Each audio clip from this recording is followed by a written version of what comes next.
Salut tout le monde, aujourd'hui on s'attaque à un gros morceau, le Sumbeg Handicap à Deauville. Franchement, c'est une course qui peut faire peur, un vrai casse-tête pour les parieurs, mais c'est exactement pour ça qu'on l'aime. Parce que c'est là, dans la difficulté, qu'on trouve les meilleures opportunités. Allez, on va essayer de trouver la clé ensemble. Alors, la fameuse question. Comment on fait pour choisir le cheval gagnant? On pourrait se dire, avec seulement 13 partants, c'est facile. Mais non, attention, c'est un piège. C'est une course où chaque petit détail va compter. Et c'est justement ça qu'on va faire. On va décortiquer tous ces détails pour bâtir un pronostic qui, je l'espère, tiendra vraiment la route. Ok, plantons le décor. On est à Deauville, un hippodrome mythique, vous le savez. On a un petit peloton, seulement 13 partants, ce qui veut dire que ça va être hyper tactique, ça va jouer serré. Et puis, il y a 72 000 € en jeu. Autant vous dire que ça motive. La pression, elle est là, c'est certain. Alors, voilà comment on va procéder. On va commencer par le contexte de la course, puis on verra les 3 bases solides, ensuite on cherchera les outsiders prometteurs et les coups de poker, et on terminera avec la sélection finale. Allez, c'est parti. Première étape donc, le duel au sommet à Deauville, et surtout l'analyse des conditions de la course. C'est crucial, vous allez voir. Alors regardez bien ça. Le point clé, le truc qui peut vraiment tout changer, c'est la surface. La piste en sable fibré, la fameuse PSF. Et attention, en été, cette piste est un peu plus lourde. Et ça change tout. C'est un terrain de jeu pour les vrais spécialistes. C'est notre premier filtre. Si un cheval n'a pas de bonne performance sur PSF, honnêtement, ça devient très compliqué pour lui.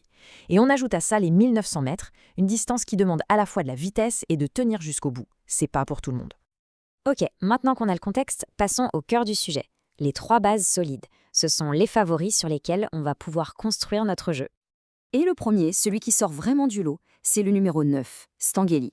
Pour moi, c'est la base incontournable.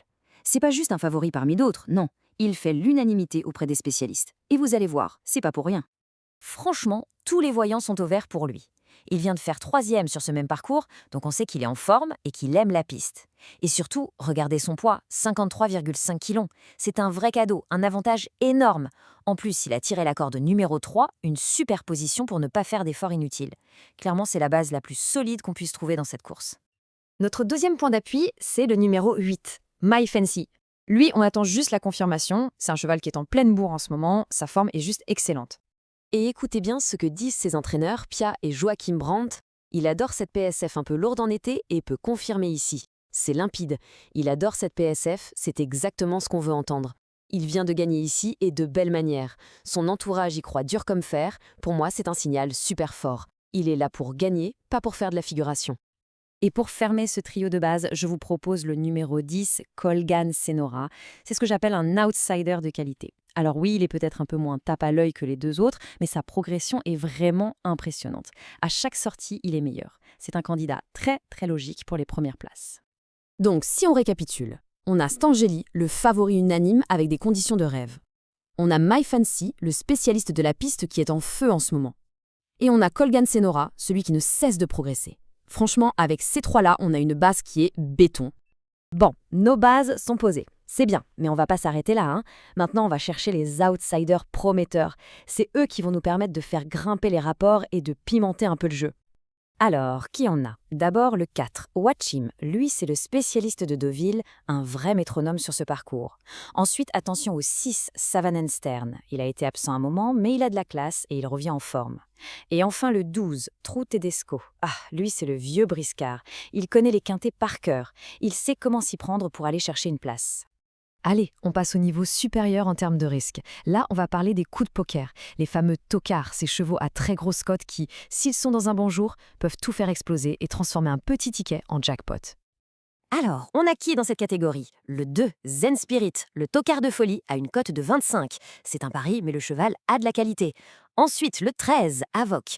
Lui, c'est le vrai coup de poker. On lui met des œillères pour la première fois et il a la corde 1. Ça peut être le déclic. Et enfin, la 11, Darry River. C'est la locale de l'étape, elle connaît le parcours comme sa poche. Oui, ce sont des choix audacieux, mais c'est comme ça qu'on va chercher les gros gains. Ok, on a toutes nos cartes en main. Les favoris, les outsiders, les coups de poker. C'est le moment de tout mettre ensemble pour construire la sélection finale. Le pronostic du sniper du quintet, c'est maintenant. Voilà la stratégie. C'est simple. D'abord, la base solide. 9, 8 et 10. Indispensable. Ensuite, on ajoute les outsiders de valeur pour aller chercher les places. Le 4, le 6 et le 12. Et enfin, on glisse nos tocards à associer, le 2 et le 13, pour tenter le coup de folie. Ce qui nous donne la sélection finale en 8 chevaux. 9, 8, 10, 4, 6, 12, 2, 13. Voilà, c'est une sélection qui me paraît équilibrée, qui s'appuie sur la logique, mais qui n'oublie pas de garder une porte ouverte pour une belle surprise. C'est le ticket que je vous propose aujourd'hui. Et un dernier point, qui est peut-être le plus important à comprendre pour aujourd'hui, c'est une course ouverte. Qu'est-ce que ça veut dire? Ça veut dire que si les 3 ou 4 premières places semblent se dessiner, la 5e place, elle, est complètement imprévisible. N'importe qui peut venir la chercher. C'est pour ça qu'avoir une bonne stratégie et un ticket bien construit, ça va faire toute la différence. Du coup, la question reste entière. Est-ce que la logique va parler et nos favoris vont s'imposer? Ou est-ce qu'on va avoir une énorme surprise, un de nos outsiders qui vient tout chambouler? Eh bien, la réponse, c'est sur la piste qu'on l'aura. Bonne chance à tous et que le meilleur gagne.